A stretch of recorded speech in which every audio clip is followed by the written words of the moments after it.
আসসালামু আলাইকুম। আজকে আমরা মূলত আসছি হচ্ছে আমাদের পেঁপে বাগানে।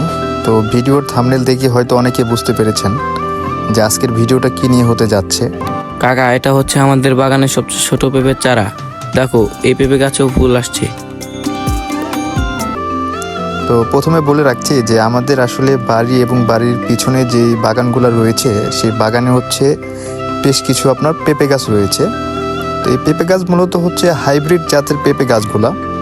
তো আজকে আমরা বাগানে আসলাম হচ্ছে যে এই পেঁপে গাছ থেকে কয়েকটা পেঁপে সংগ্রহ করে প্রাথমিকভাবে দেখব যে এই পেঁপে গাছের পেঁপেগুলোর আকার এবং স্বাদ কীরকম।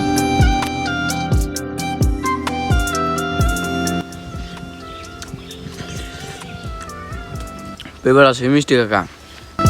আজকে আমার ভিডিওতে সাহায্য করছেন আমার ভাতিজা সাজ্জাদ মোল্লা। তো আমরা শুরুতে আমাদের বাড়ির ভিতরে যে পেঁপে গাছগুলো রয়েছে এখানে আমরা চলে যাব। তো এখানে আমরা যাওয়ার পরে দেখতে পেলাম যে এই গাছটাতে মূলত আসলে প্রচুর পরিমাণ পেঁপে ধরেছিল। তো তথ্য অনুযায়ী হচ্ছে এই গাছ থেকে মোটামুটি 20 কেজির উপরে হচ্ছে কাঁচা পেঁপে বিক্রি করা হয়েছে, যার কারণে আসলে এই গাছটাতে তেমন কোনো পেঁপে দেখতে পাচ্ছি না আমরা। তো গাছটা মূলত অনেক পুরানো একটা গাছ, হাইব্রিড জাতের। এই গাছে কিন্তু 12 মাস কিন্তু আসলে পেঁপেটা ধরে থাকে। এই গাছ থেকে মোটামুটি 20 কেজির উপরে আসলে পেঁপে এই পর্যন্ত বিক্রি করা হয়েছে। তো এখানে আরও বিভিন্ন জাতের আসলে গাছ লাগানো হয়েছে।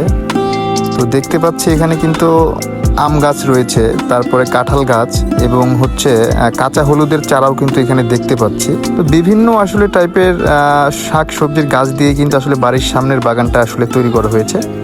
এরপর মূলত চলে গেলাম আমরা আমাদের বাড়ির পিছনে। তো এই বাগানটি মূলত আমরা নতুন তৈরি করেছি।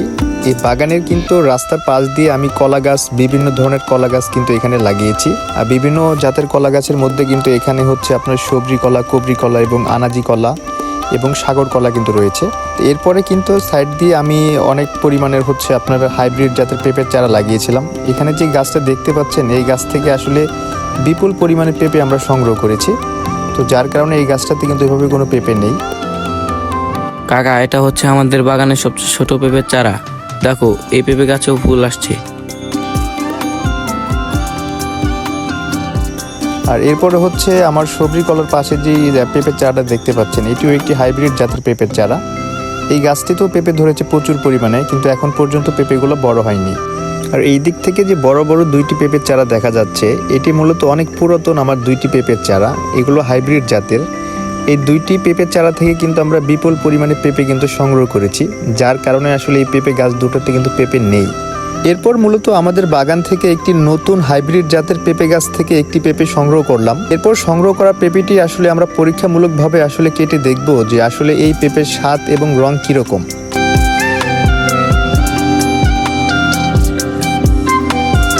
পেঁপে আছে মিষ্টি কাকা।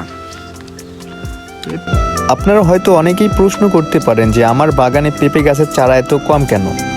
আমার এই বাগানটি যে শুধু পেঁপের চারা দিয়ে সাজিয়েছি ওইরকম নয়। এই বাগানটিতে মূলত ফলের বিভিন্ন জাতের আসলে চারা রয়েছে।